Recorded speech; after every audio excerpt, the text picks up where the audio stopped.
सो hello everyone, तो last topic है आज हमारा, that is the problem practice session. देखिए question number 10, the homolytic fission of the hydrocarbon results in the formation of. तो homolysis से क्या बनते हैं हमेशा? रेडिकल, क्योंकि एक बॉन्ड के जो दो इलेक्ट्रॉन्स हैं वो दोनों एटम पे बराबर बराबर आ जाते हैं। 11th question, in the free radical chlorination of methane the chain initiating step. तो इनिशिएटिंग में क्या होता है? Cl2 ब्रेक करता है दो क्लोरीन रेडिकल्स में, ठीक है। हाइड्रोजन क्लोराइड तो प्रोपेगेशन में बनता है, मिथाइल रेडिकल भी प्रोपेगेशन में बनता है, ओके। तो answer is A option. Then question number 12, the reactivity of hydrogen tertiary, फिर सेकेंडरी, फिर primary. Then 13, which of the following can not be considered as a step of mechanism in the chain reaction of methane with Cl2। देखो, step of mechanism पहला वाला तो होता है ये initiation step है। नेक्स्ट, H रेडिकल कभी नहीं बनता, क्या बनता है? CH3 रेडिकल, ठीक है। तो थर्ड ऑप्शन भी, सी ऑप्शन भी करेक्ट है। लास्ट वाला ये टर्मिनेशन का हो गया, तो B option is not a step of the mechanism. क्यों नहीं होता ये आपको मैंने एक्सप्लेन भी किया था, क्योंकि इस स्टेप की जो एनर्जी रिक्वायरमेंट है वो काफी ज्यादा है, इसलिए कभी भी रिएक्शन इस स्टेप के थ्रू प्रोसीड नहीं करता। Then 14th, during chlorination of methane to methyl chloride, the propagation step is represented by। पहला वाला ये तो इनिशिएशन है, सेकेंड ये टर्मिनेशन है, इस केस में this is the propagation step. Then question number 15, a gaseous hydrocarbon X on reaction with bromine in light forms a mixture of two monobromoalkanes and HBr, ठीक है।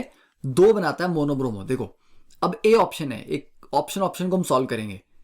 इसमें ब्रोमीन चाहे यहां लगाए या यहां लगाएं, बात बराबर है, तो एक ही प्रोडक्ट बनेगा। इस वाले केस में क्या है? जो टर्मिनल पोजीशन है ये दोनों इक्विवेलेंट हैं, तो इन दोनों में से किसी एक पे लगा दो, बात बराबर है। ये दोनों पोजीशन भी इक्विवेलेंट है, तो एक बार यहां लग सकता है, और ये तीसरी, तो तीन पोजीशन हैं, तो इसमें तीन मोनोब्रोमो बन सकते हैं। पर सी ऑप्शन में यहां लगाओ या यहां लगाओ, बात एक है, और एक बार आप यहां लगा सकते हैं, तो that is a C option. D में अगर देखोगे ये दो पोजीशन इक्विवेलेंट है, एक बार यहां, दूसरी बार यहां, तीसरी बार यहां, फोर्थ, तो इसमें चार मोनोब्रोमो बन सकते हैं डी में, okay. Now question number 16, which of the following statement is correct in relation to the halogenation of alkane. Halogenation देखो, the reactivity of chlorine is less than bromine towards alkane। Chlorine तो बहुत ज्यादा reactive होता है, हमने पढ़ा 2.5 लाख गुना ज्यादा reactive होता है। For photochemical chlorination of methane, Cl radical is formed in the slowest step. No, H radical is abstracted in the slowest step. तो प्रोपेगेशन का जो पहला स्टेप है that is the slowest step, तो ये भी गलत है। Free radicals are pyramidal structure. No, they are trigonal, planar, except CF3। तो CF3 कैसा फ्री रेडिकल है जो पिरामिडल होता है, पर हम जो रेडिकल पढ़ रहे हैं उनमें पिरामिडल नहीं आया कोई भी, वो सारे प्लेनर हैं। And they are stabilize by hyperconjugation. हाँ, हाइपर कॉन्जुगेशन से भी स्टेबलाइज होते हैं, रेजोनेंस से भी हो जाते हैं, पर पिरामिडल नॉर्मली नहीं होते, वो एक्सेप्शन केस में है। Bromine has much higher regioselectivity. Yes, bromine कहां अटैक करना चाहेगा वो बड़ा सेलेक्टिव होता है कि मेरे को 3 डिग्री पे ही जाना है। Then question number 17, which statement is incorrect about free radical halogenation of alkanes. First, the number of product molecules formed by 1 photon is very high. ये तो सही है, हमने पढ़ा भी कि एक फोटोन से 10,000 बन जाते ना CH3Cl मॉलिक्यूल्स, करेक्ट है। If O2 is added, initially the rate of reaction decreases, then increases। तो O2 क्या है? एज ए इनहिबिटर काम करता है, तो क्या उसके डालने से reaction, rate of reaction starting में डिक्रीज कर जाएगा? Yes, okay. एंड पर उसके बाद इंक्रीज कर जाएगा? नो, इंक्रीज नहीं करना चाहिए। कुछ इनहिबिशन पीरियड के बाद वापस अपने नॉर्मल उस पर रेट पे आ जाता है वो, ठीक है। तो वापस रेट पे आएगा, ओके। देखते हैं बाकी ऑप्शन में क्या क्या है। Now inhibitors combine with a free radical and terminate the chain reaction।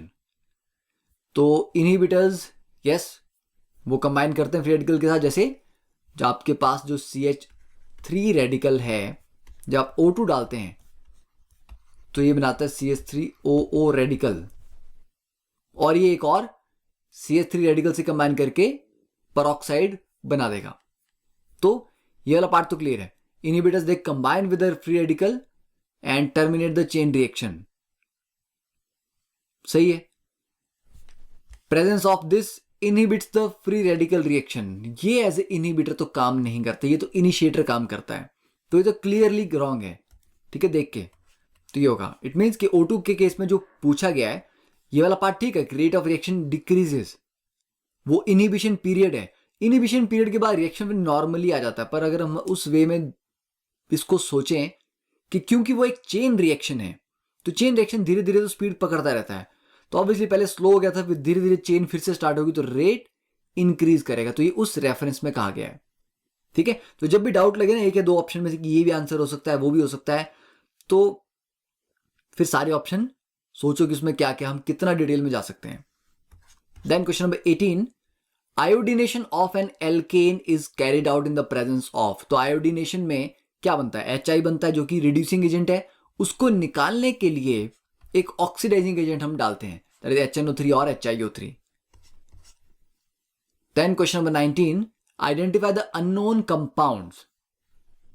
और पहले केस में CH3 ब्रोमीन कहीं पे भी अटैक करे एक ही बात है, तो CH3CH2Br। अब RBr पे CH3MgX, अब CH3 नेगेटिव एक स्ट्रॉन्ग न्यूक्लियोफाइल है, तो एज ए न्यूक्लियोफाइल ये अटैक करता है इस कार्बन पे, ब्रोमीन को बाहर कर देगा, तो ये बन जाएगा CH3CH2CH3। चलो इसको मैकेनिज्म में ही कर लेते हैं। देखो तो CH3 सिंगल बॉन्ड CH3, दोनों कार्बन इक्विवेलेंट हैं, तो किसी एक पे भी अटैक हो जाएगा, तो बना CH2Br। RMgX में जो R ग्रुप है that is strongly basic and strongly nucleophilic. अब इस कंपाउंड पे कोई एसिडिक हाइड्रोजन तो नहीं है, तो एज अ बेस काम करना का स्कोप नहीं है। एज ए न्यूक्लियोफाइल इस कार्बन पे अटैक करेगा और ब्रोमीन लीविंग ग्रुप बनके बाहर निकलेगा, तो यहां प्रोडक्ट आ गया CH3CH2CH3 that is propane. Propane पे फिर ब्रोमिनेशन करवाएंगे तो 2 डिग्री क्योंकि अवेलेबल है, तो ब्रोमीन का अटैक 2 डिग्री पे ज्यादा होता है, तो 2 ब्रोमोप्रोपेन बन गया। और उसके बाद sodium in presence of ether में क्या हो जाएगा, वुड्स रिएक्शन, तो जो अल्काइल पार्ट है वो जस्ट डबल हो जाएगा।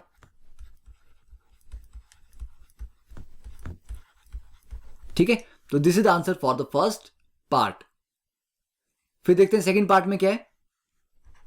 देखो बी में RBr और Li, RBr और Li में क्या बनता है, फर्स्ट स्टेप में बनता है RLi, उसके बाद उसको CuI से ट्रीट करते हैं तो R2CuLi। तो ये वाला जो पार्ट है R, इसका 2 पार्ट CuLi, फिर उसको किससे ट्रीट किया गया आपने, ये बना।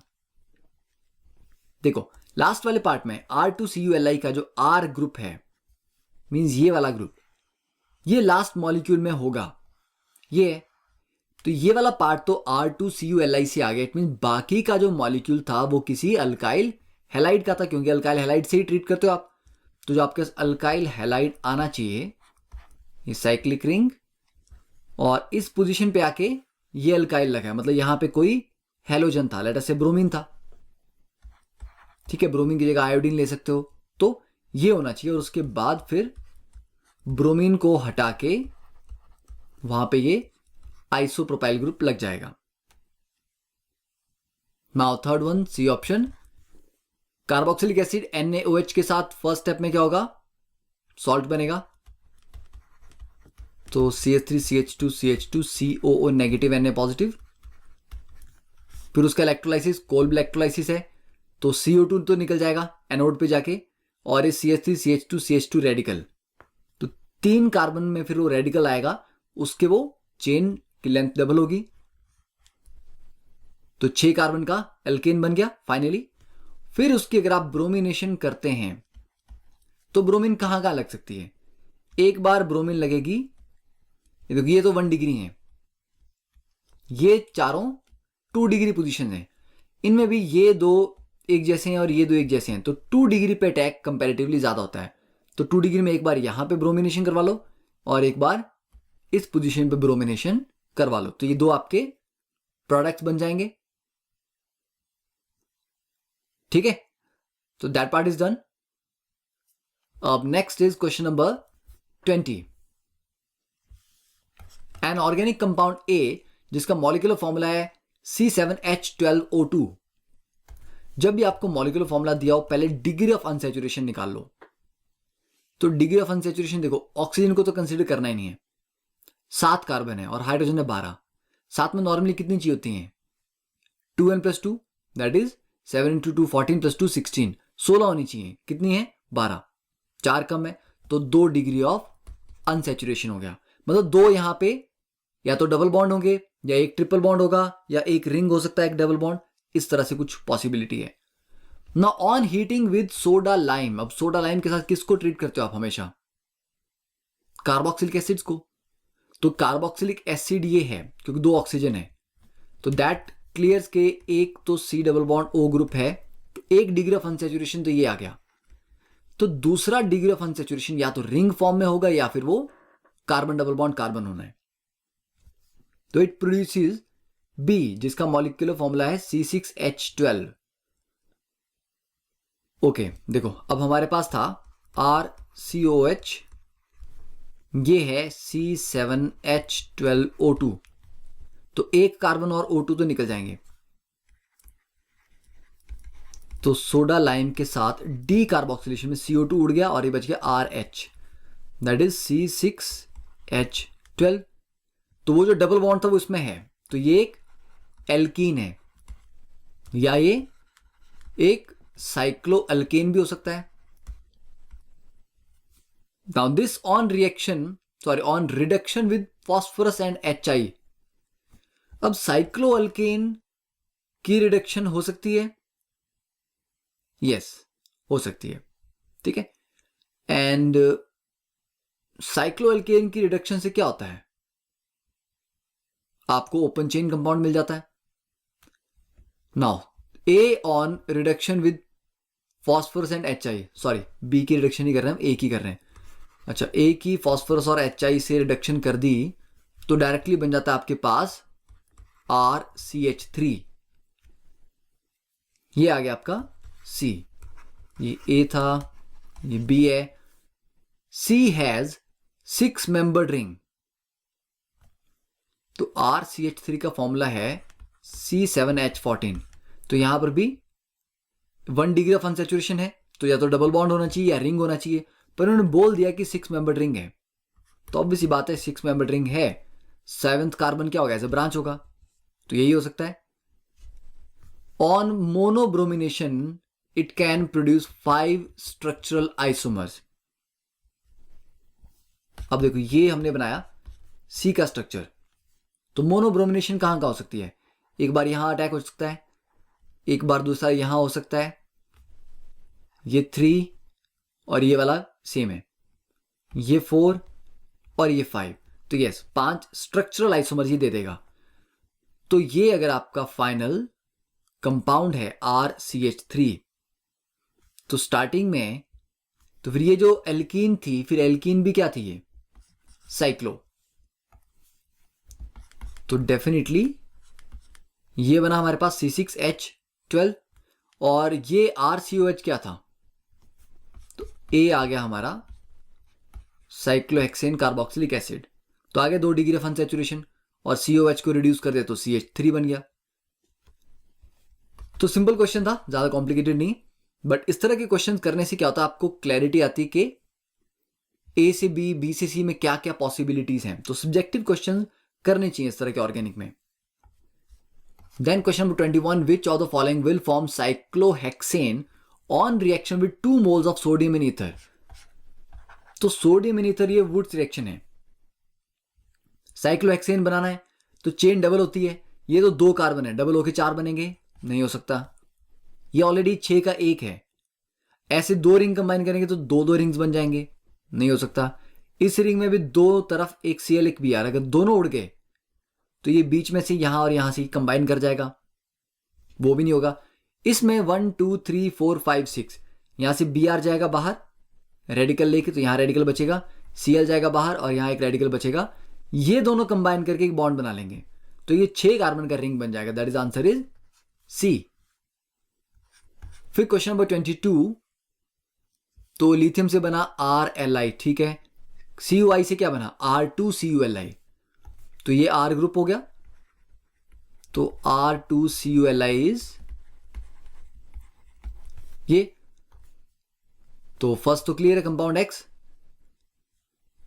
देन उसको किससे ट्रीट किया कि N नोनेन बना।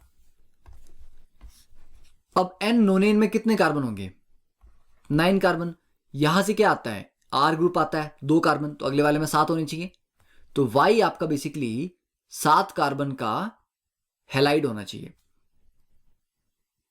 ठीक है। तो Y ये तो बिल्कुल नहीं है, ये भी नहीं है, 5 6 7, यस ये वाला स्ट्रेट चेन है, तो स्ट्रेट चेन में ये 2 कार्बन और ऐड हो जाएंगे तो 9 कार्बन की स्ट्रेट चेन आ जाएगी, तो answer is D option. Then question number 23, the correct order of reactivity toward the photochemical chlorination. अब देखो क्लोरिनेशन में हमारे पास 4 कंपाउंड दे दिए। अब पहले में हमारे पास 1 डिग्री है टोटल 6, तो 1 डिग्री हाइड्रोजन आगे 6, 2 डिग्री हाइड्रोजन भी आगे 6। सेकंड में 1 डिग्री हाइड्रोजन आगे 9, 2 डिग्री आ गया 2 और 3 डिग्री है 1। इस वाले में 1 डिग्री है सारे के सारे 12 और यहां पे 1 डिग्री है 6। तो फोटोकेमिकल क्लोरिनेशन सबसे ज्यादा फास्ट किस में होगी। अब क्लोरिनेशन के लिए क्या चाहिए होता है, 3 डिग्री पे हाँ पॉसिबिलिटी ज्यादा होती है, पर कितनी ज्यादा 1:5। 1 डिग्री वाले इसमें 12 हैं, ओके, तो 12 इंटू 1 आप कर सकते हो प्रोबेबिलिटी मल्टीप्लाई करके। इस वाले में 1 डिग्री 9 है, तो 9 इंटू 1। 2 डिग्री 2 है, तो 2 इंटू 3.8 और 1 डिग्री 3 डिग्री 1 है, तो 1 इंटू 5। तो मतलब अटैक ज्यादा हो भी सकता है, ठीक है। इस केस में क्या होगा 1 डिग्री के 6 हैं, 6 इंटू 1, 2 डिग्री के 6, 6 इंटू 3.8। तो ओवरऑल देखा जाए तो सबसे ज्यादा किसमें बन रहा है, तो 6 इंटू 3/8, चलो 3.8 को हम लेटर से 4 के आसपास ले लेते हैं, तो 24 अराउंड 22 आना चाहिए, ये 22 और 6 28, ये 9 है, फिर 2 इंटू 3.8 अप्रोक्सीमेटली 7, मतलब चलो 8 ही ले लेते हैं इसको, ठीक है। तो ये भी अप्रोक्सीमेटली बराबर बराबर आ रहे हैं। तो अगर दोनों में हो एक्स और वाई दोनों में पोजीशन ऑलमोस्ट बराबर हैं, तो फिर क्या करेंगे, तो फिर हम नंबर गेम देखते हैं। नंबर गेम में क्या है, यहां पर 1 डिग्री ज्यादा है 9, ठीक है। तो जो मेजर प्रोडक्ट बन रहा है वो तो 1 डिग्री के साथ बन रहा है, इसमें जो मेजर प्रोडक्ट बन रहा है वो 2 डिग्री के साथ बन रहा है, पर 2 डिग्री सिर्फ 6 है, तो उसके according y should be more reactive. फिर उसके बाद आना चाहिए x, ऑब्वियसली क्योंकि क्लोज इनके बीच में कंपटीशन था। फिर z और w में तो सीधी सी बात है, z में आपके पास 12 है और वहां पे सिर्फ 6 हैं, तो y then x then z then w। तो इस तरह से हम कंपेयर कर सकते हैं क्लोरिनेशन के लिए reactivity. Then question 24, arrange in increasing order of heat of hydrogenation. हमने पढ़ा है कि delta H hydrogenation is inversely proportional to stability of alkene, ठीक है। तो जिसका इंक्रीजिंग ऑर्डर है ना, जिसका हीट ऑफ हाइड्रोजनेशन सबसे ज्यादा होगा स्टेबिलिटी सबसे कम होगी। सबसे अनस्टेबल कौन है, देखो थर्ड में तो कॉन्जुगेशन है स्टेबल है, फिफ्थ में भी कॉन्जुगेशन है वो भी स्टेबल है, फर्स्ट सेकंड और फोर्थ में कंपेयर करना है। अब नंबर ऑफ हाइपर कॉन्जुगेशन के बेस पे स्टेबिलिटी हम डिफाइन करते हैं। 4 में भी स्टेबिलिटी अच्छी है, क्यों, क्योंकि नंबर ऑफ हाइपर कॉन्जुगेशन हो रहे हैं।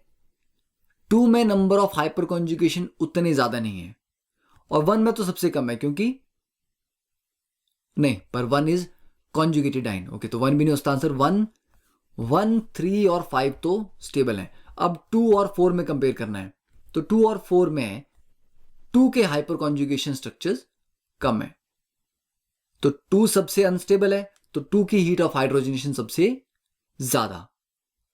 अब कितने ऑप्शन में दिए गए सबसे ज्यादा? सिर्फ एक ऑप्शन में, तो ए को एक बार कंफर्म भी कर लेते हैं। 2 के बाद फिर 4 आ रहा है, ठीक है, 4 भी कॉन्जुगेशन नहीं है, तो ठीक है, 2 के बाद 4, उसके बाद 1, 3 और 5 में सबसे ज्यादा स्टेबल कौन है? कॉन्जुगेशन तो है, पर फिर हाइपर कॉन्जुगेशन किस में है ज्यादा? तो वो 3 में ज्यादा है। यस, अब 3 में ज्यादा है तो 3 सबसे स्टेबल है, 3 सबसे स्टेबल है तो 3 लास्ट में आना चाहिए, मतलब मिनिमम डेल्टा एच हाइड्रोजनेशन। तो yes, answer is A, confirm हो गया। Then question number 25, a sample of two three dibromo three methyl pentane, ये हो गया पेंटेन, 2,3-डाइब्रोमो, ये आ गया, एंड 3-मिथाइल, ये हो गया। अब this is heated with zinc dust. Okay, तो जिंक डस्ट से क्या होता है? ZnBr2 निकल जाता है। ZnBr2 जब निकलेगा तो यहां डबल बॉन्ड आ जाएगा, ठीक है, ये Br चला जाएगा, ये Br चला जाएगा, तो दोनों कार्बन के बीच में आ जाएगा डबल बॉन्ड, तो माइनस ZnBr2, ये एल्कीन बन गया। The resulting product formed is isolated and heated with HI in the presence of phosphorus. Red phosphorus plus HI, identify which is the structure that presents the final organic compound. तो red phosphorus और HI से क्या हो जाएगा? वापस alkene बन जाएगा, double bond reduce होके, ठीक है। तो यहां पे आई वाला केस तो नहीं होना चाहिए, तो answer should be A option, क्योंकि 1, 2, 3 नहीं, पर 1, 2, 3, 4, 5, 1, 2, 3, 4, 5। Okay, we made a huge mistake here in drawing the structure, ठीक है, जो आपने आइडेंटिफाई कर भी लिया होगा। 3-मिथाइल है, मैं 4 पे चला गया था, तो दिस इज 2, 3। तो काफी ज्यादा क्वेश्चन सॉल्व करने का ऐसा होता है थोड़ा बहुत, ठीक है, तो डोंट माइंड।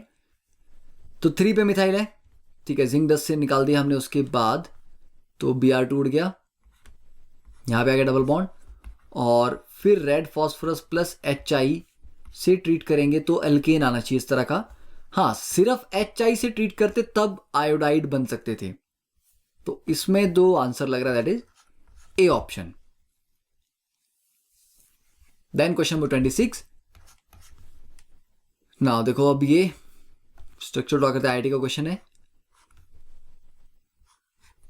Cl2H, तो क्या क्या बन सकता है? यहां पे अटैक हो या यहां पे एक ही बात है, ये दूसरा, ये तीसरा, तो 4 पोजीशंस हैं। तो हमारे पास यहां पे क्लोरो लग गया, यहां पे क्लोरो लग गया, यहां पे थर्ड, और ये 4 आगे। अब इन चारों में, ये पहले भी किया हमने, ये वाला कार्बन कायरल है, यहां पर ये तो नहीं है, यहां पर ये वाला कार्बन भी कायरल है, तो इसका एक R और एक S, इसका भी R और S, तो टोटल आइसोमर तो बन रहे 6, तो total number of possible isomers N, तो ठीक है, N तो आ गया आपके पास 6, तो ये आउट, ये out. And the number of fraction, अब इसकी फ्रैक्शनल डिस्टिलेशन करनी है सबकी। देखो, फ्रैक्शनल डिस्टिलेशन किस पे काम करता है कि बॉइलिंग पॉइंट का डिफरेंस होना चाहिए। जो ऑप्टिकल आइसोमर्स है ना, R और S, उनके बॉइलिंग पॉइंट में नहीं डिफरेंट होता, क्योंकि फिजिकल प्रॉपर्टीज ऑलमोस्ट सेम है, उनके ऑप्टिकल प्रॉपर्टीज वेरी करती हैं। तो 6 ये टोटल आइसोमर हुए, पर अगर बॉइलिंग पॉइंट के हिसाब से देखा जाए तो R और S दोनों का 1 होगा, तो वो 1 ही काउंट होंगे, ये भी 1 ही काउंट होगा, तो 4 ही है फिर ये, तो जो फ्रैक्शन मिलेंगी वो तुम्हें 4 ही मिलेंगी, तो answer B, that was a good question. Now question 27, the maximum number of isomers including stereoisomers that are possible on monochlorination. तो इसकी अगर हम मोनोक्लोरिनेशन करें तो ठीक है, तो Cl2H मोनोक्लोरिनेशन में कहाँ लग सकता? देखो अभी ये एक सिमेट्रिकल कंपाउंड है, यहां पे करो यहां पे करो या राइट साइड में करो, बात बराबर है। तो लेट अस एक बार यहां क्लोरिनेशन कर दी, प्लस ये सेकंड हो गया, यहां पे थर्ड,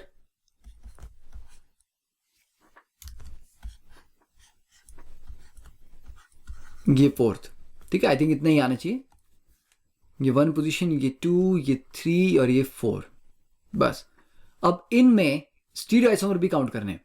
तो पहले वाले में देखो कोई कायरल सेंटर है, ये वाला नहीं है, ये वाला भी नहीं है, ये वाला मिथाइल, इथाइल, क्लोरोइथाइल और H, yes this one is chiral.